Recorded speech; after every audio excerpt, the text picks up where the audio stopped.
السلام علیکم ورحمۃ اللہ وبرکاتہ۔ ناظرین گرامی، استقبال ہے آپ کا میسیج آف اسلام میں احمد واسع قاسمی آپ کے سامنے ایک نئی ویڈیو لے کر حاضر ہوا ہوں۔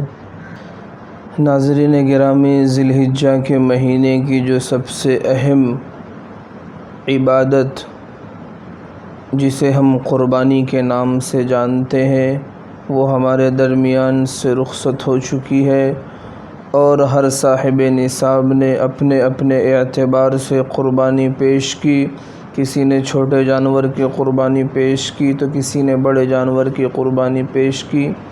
کہ جس کے پاس جو حیثیت تھی اس نے اس حیثیت کے اعتبار سے اپنی قربانی اللہ کی راہ میں قربان کیا۔ اللہ تبارک و تعالی تمام لوگوں کی قربانیوں کو قبول فرما کر اس کو آخرت میں نجات کا ذریعہ بنائے۔ ناظرین گرامی، ہم ہر سال قربانی کرتے ہیں، لیکن کیا کبھی ہم نے سوچا اور کبھی ہم نے اپنے اندر غور کیا کہ اس قربانی کا جو مقصد ہے کیا وہ ہمارے اندر پورا اترا ہے یا نہیں؟ کہ اس قربانی کا جو مقصد ہے کہ ہمارے اندر قربانی کا جذبہ پیدا ہو اور ہمارے اندر جذبہ ابراہیمی پیدا ہو، کیا وہ قربانی کا مقصد اور وہ جذبہ ابراہیمی ہمارے اندر پیدا ہوا ہے یا نہیں؟ کہ اگر قربانی کرنے کے بعد ہمارے اندر وہ جذبہ ابراہیمی پیدا نہیں ہوا تو ہمارا قربانی کرنا بے سود ہے، کہ قربانی کرنے کا مقصد ہی یہی ہے کہ ہمارے اندر جذبہ ابراہیمی پیدا ہو جائے۔ آپ حضرت ابراہیم علیہ السلام کی سیرت کا مطالعہ کریں گے تو حضرت ابراہیم علیہ السلام کی پوری زندگی ابتلا و آزمائش میں گزری، کہ اللہ نے انہیں امتحانات میں ڈالا اور ہر امتحان میں ابراہیم علیہ السلام کامیاب ہوئے، کہ جب اللہ نے حکم دیا کہ اپنی بیوی ہاجرہ اور اپنے شیر خوار بیٹے جو ابھی دودھ پینے کے ایام میں ہے حضرت اسماعیل علیہ السلام، ان دونوں کو بے آب و گیا میدان وادی غیر ذی زرع میں چھوڑ کر آؤ، تو حضرت ابراہیم علیہ السلام نے بالکل بھی چوں چرا نہ کیا، اپنے عقل کے گھوڑے نہیں دوڑائے کہ یہ کس طرح ہو سکتا ہے کہ ایک چھوٹے سے معصوم بچے جو ابھی دودھ پینے کے ایام میں ہے اور میں اپنی بیوی کو تنہا اس وادی غیر ذی زرع میں کیسے چھوڑا سکتا ہوں۔ بالکل بھی چوں چرا نہیں کیا، بلکہ اللہ کے حکم کی تعمیل کی اور حضرت ہاجرہ اور حضرت اسماعیل علیہم السلام کو اس آب و گیا میدان میں اس وادی غیر ذی زرع میں چھوڑ آیا۔ پھر حکم ہوا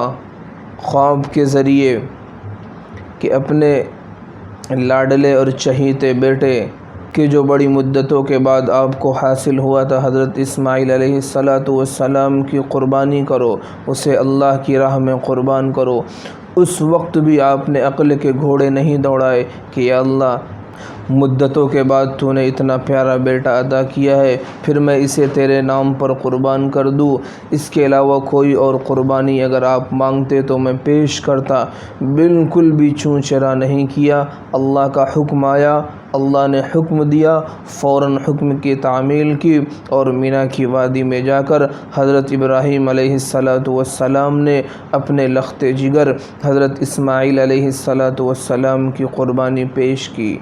تو یہ حضرت ابراہیم علیہ السلام کی جو قربانی ہے جو ہم تک پہنچی ہے، اس قربانی کا مقصد صرف اور صرف یہ ہے کہ ہمارے اندر جذبہ ابراہیمی پیدا ہو جائے، کہ جس طرح ابراہیم علیہ السلام کے پاس اللہ کا فرمان آیا، اللہ کا حکم آیا، آپ نے بالکل بھی چوں چرا نہ کیا، فوراً حکم کی تعمیل کی،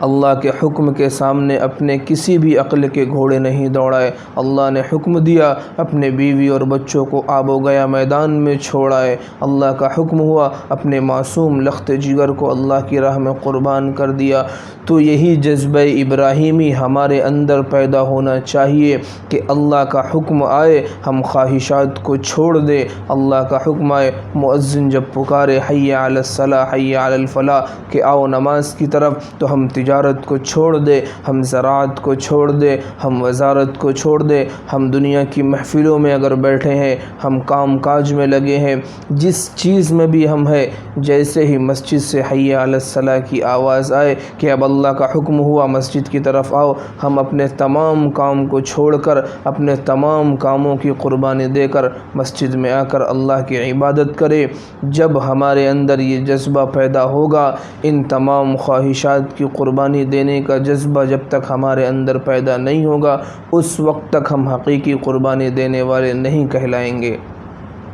کہ قربانی کا صرف مقصد یہ نہیں کہ ہم نے منڈی سے جانور خرید کر لایا اور ذبح کر دیا، بلکہ ہمارے اندر جذبہ ابراہیمی پیدا ہو کہ ہم خواہشات کو اللہ کی راہ میں کچل دے، خواہشات کو اللہ کی راہ میں قربان کر دے، کہ جھوٹ بولنے والا جھوٹ چھوڑ دے، زنا کرنے والا زنا چھوڑ دے، شراب پینے والا شراب چھوڑ دے، ماں باپ کی نافرمانی کرنے والا ماں باپ کی نافرمانی چھوڑ دے، جوا کھیلنے والا جوا چھوڑ دے، بروں کی مجلس میں بیٹھنے والا بروں کی مجلس سے چھوڑ دے۔ جب تک ہمارے اندر سے یہ تمام برائیاں ختم نہیں ہوگی اور اپنے ہم ان تمام نفسانی خواہشات کو اللہ کی راہ میں قربان نہیں کریں گے، اللہ کے حکموں پر قربان نہیں کریں گے، اس وقت تک ہمارے اندر جذبہ ابراہیمی پیدا نہیں ہو سکتا۔ قربانی کرنے کا مقصد یہی ہے کہ جب ہم جانور کے گلے پر چھری چلاتے ہیں تو جہاں ایک طرف ہم جانور کو ذبح کرتے ہیں، وہیں ہم یہ ارادہ کرے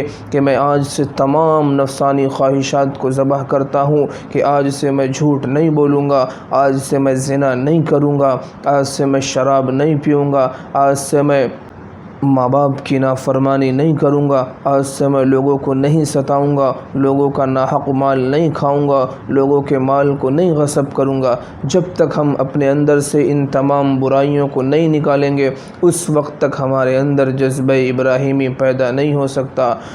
تو ناظرین گرامی، آج کی ویڈیو بنانے کا مقصد یہی تھا کہ ہمارے اندر جذبہ ابراہیمی پیدا ہو جائے اور اصل قربانی کا جو مقصد ہے وہ ہمیں پتہ چلے کہ قربانی کا مقصد صرف جانور ذبح کرنا اور خون بہانا نہیں ہے، بلکہ ہمارے اندر جذبہ ابراہیمی پیدا ہو، جو جذبہ حضرت ابراہیم علیہ السلام کے اندر تھا۔ جب بھی اللہ نے کسی چیز کا انہیں حکم دیا، انہوں نے فوراً اس حکم کو پورا کیا، تو ہمارے اندر بھی وہی جذبہ پیدا ہو کہ اللہ کا جو بھی حکم آئے ہم فوراً اس کو کرنے والے بنے۔ اللہ تبارک و تعالی ہم تمام کو ان باتوں پر عمل کرنے کی توفیق نصیب فرمائے۔ آخر میں آپ تمام احباب سے درخواست ہے کہ اگر آج کا یہ میسج اور آج کا یہ پیغام آپ کو اچھا لگا ہو تو ہمارے اس میسج کو اپنے دوست و احباب تک شیئر ضرور کریں، اور اگر چینل پر نئے ہیں تو چینل کو سبسکرائب ضرور کر لیں تاکہ اسی طرح کی مزید اسلامی ویڈیوز آپ تک بآسانی پہنچ سکے۔ السلام علیکم ورحمۃ اللہ وبرکاتہ۔